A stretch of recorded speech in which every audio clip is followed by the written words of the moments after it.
Hi, my name's Laurel Papworth and I'm a lecturer and course facilitator in artificial intelligence. If you're writing an AI strategy, you'll almost certainly have a return on investment section for your strategy and a cost of inaction. So I want to go through about 24 cost of inactions for your AI strategy so that you have a clear list that you can prioritize and decide which ones I guess are important for you. Now, I am in a hotel in Brisbane. I'm teaching here for the next few days, and so there are strange noises, but I really wanted to get this done, so let's do it now. First, talent acquisition, HR, employer branding, those kind of things. The talent leaves because they're being made to manually transcribe meeting minutes, and it takes them an hour to do it, and their mate across the road has an AI doing it in seconds, and they're like, why can't I do that? Your employer branding will weaken because staff will be like, oh, what AI are you using? I'm good with AI. And then, no, we don't use AI here. Of course, staff are using AI without training. That's me, by the way, hint, hint. But also without a policy, or the policy is don't use AI, or our clients won't let us use AI, or the government has said no to AI and then they're using it anyway, and that puts you in a compliance and regulation risk area. Uploading documents to fine-tune an AI is something that's so easy to do, and they'll figure it out. Probably their teenage kids will show them how to do it, but they'll figure it out. You know, repetitive tasks drain morale. But I think also the people that stay, that are willing to do those repetitive tasks, may not be the cream of the crop, just saying. And as executives, leadership appears stagnant, unwilling to change, and that will echo through the whole organisation. I don't know that you'd want to preside over a company that will be lumped together with Kodak. You know what I mean. Second one is productivity and efficiency. So the speed of which things are done stays slow and productivity flatlines.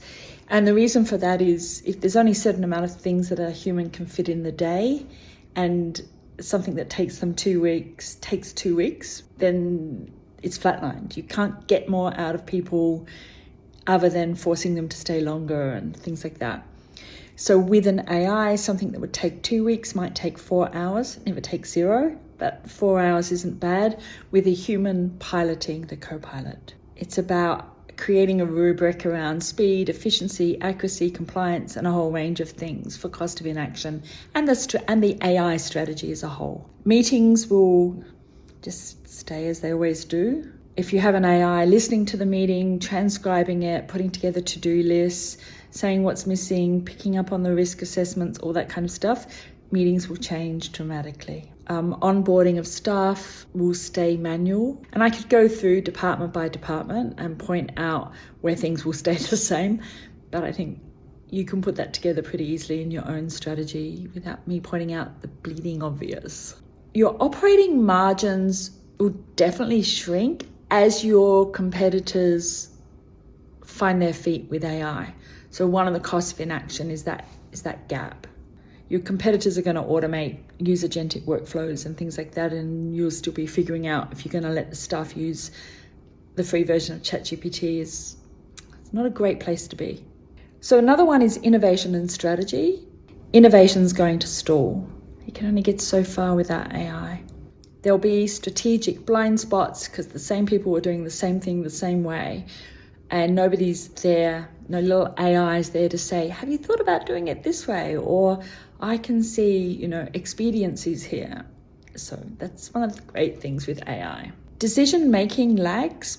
If you're not able to use a tree of thoughts kind of prompt as an external consultant to give you options and ideas and to help you prioritize things, then your decision making is going to go around and around the same loop that they always do. It does for me anyway. Your long-term growth potential declines. There is no doubt AI is arriving. It's not knocking on the door. It's just going to walk straight in. So therefore, be prepared because long-term growth is dependent on AI. You might not see it right now, but it is. ESG or digital transformation, digital storytelling, any of those kind of things will fall short if you don't have AI as a puzzle piece in there. I mean, I think that's obvious. It's like saying, oh, we're not going to consider non-fungible tokens on chain. That's not part of our future, when digital identity is so much part of our future. So, think about those things. I think the next one is the direct to the customer and market impact. So clients may switch to AI-enabled rivals because their tools are cool. They won't even realize when they open up, Intuit's QuickBooks versus, say, Xero, that the thing at the bottom which is helping them is actually a Chatgpt integration from the API. They'll just know, wow, it was able to see things and tell me things. So they'll switch to that tool. Market share erodes and sometimes just vanishes completely. So if you have a look at Chakes, the tutorial company, and then their AI integration of Checkmate, and then the fallout of some of that, that's a really interesting case study on the cost of inaction, of trying to keep doing business the same way and not pivoting to something that needs to be pivoted to. I don't think every emergent tech needs to be treated like a crisis, and AI doesn't need to be treated like a crisis, but goodness me, don't ignore it, please. Customer satisfaction will drop, especially if you're using those horrible taxonomic chatbots, even an AI assistant one. You need to shift fully to either a Copilot. Am I wobbling the phone? A Copilot, or what's the other one? Maybe an actual AI agent on your website that can intelligently retrieve the correct information. The brand will lose importance and relevance in digital first markets. So it could be something along the lines of when people say to me, oh, that's great. Yeah, I love it all. I just want to do it on Zoom. I don't want to fly in or come in person and do things. So, if I was one of those people that went, I won't use Zoom, which by the way, I used to be, then obviously I'm not going to stay relevant in an online world. So by offering hybrid solutions, AI, non-AI, human AI, you're going to do much better than those that just stick with the same old. And then new market opportunities, revenue streams, new products, new services, things like that.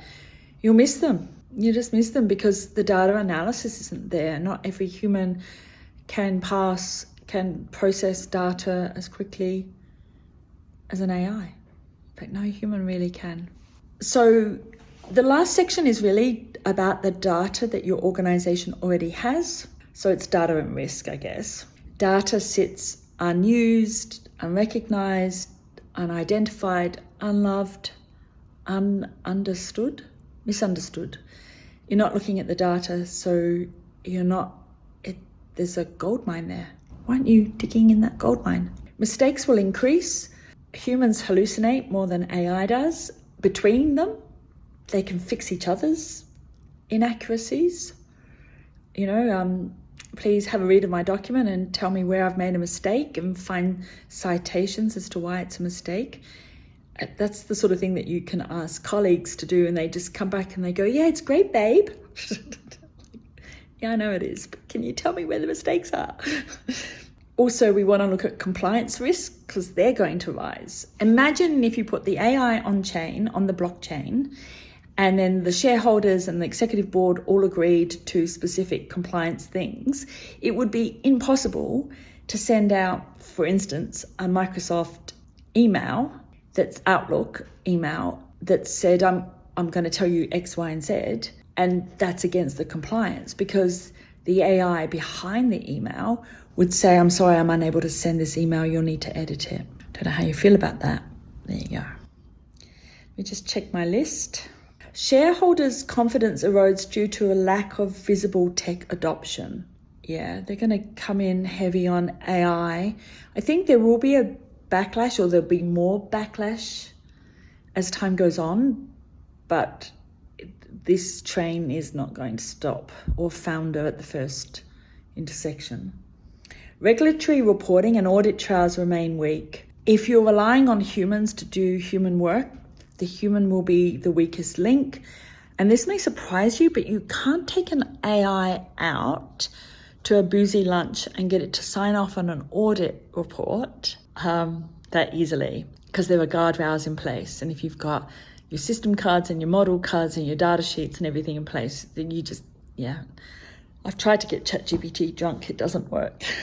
So that's about it. I think there's probably one more section which I would call like a reputation and governance section. If your investor relations are suffering due to a lack of clear communication and narrative, an AI can help with that. Media, industry, analysts, that's the influencers of the business world, analysts, will shift to an AI first kind of approach, or companies that have an AI first. And, the Kodaks of the world will be left behind as far as earning attention, I guess. The organization will become reactive, not proactive to changes. And some things that may happen is that AI is forced on us by regulatory bodies. And so organizations that went from no AI suddenly are saying, we need AI overnight. And I remember this from years ago, where a company said that they would never have certain technologies in their organization.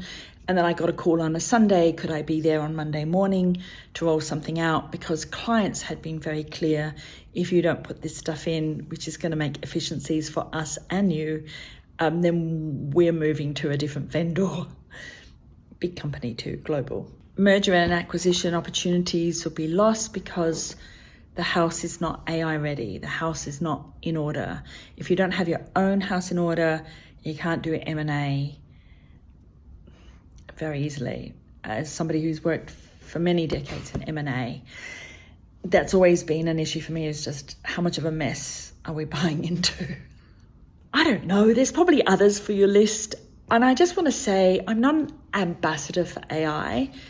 I'm an ambassador for humans, but AI is coming, it's not here yet. And when it does arrive, it's just get ready, be prepared. You don't have to eat the elephant whole, just bite out.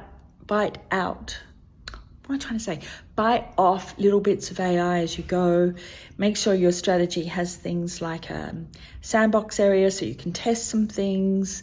Make sure you've got a few brand ambassadors that are willing to pick it up and run with it, and try implementing things, stuff like that. Anyway, it's over 15 minutes on my phone, so I've got to edit this down a little bit. If you're interested in my AI for Executives and Senior Managers course, let me know. LaurelPapworth.com. If you're interested in my half-day AI Proof Your Career, let me know. If you're a small business and you can only do Saturdays, come along to the Saturday AI course, Saturday course. Otherwise, have a look at the Australian Institute of Management or the Drop or some of those event and higher education people, because I teach at those venues as well. Only if you're interested. Otherwise, stick around for the next video. Thank you. Bye.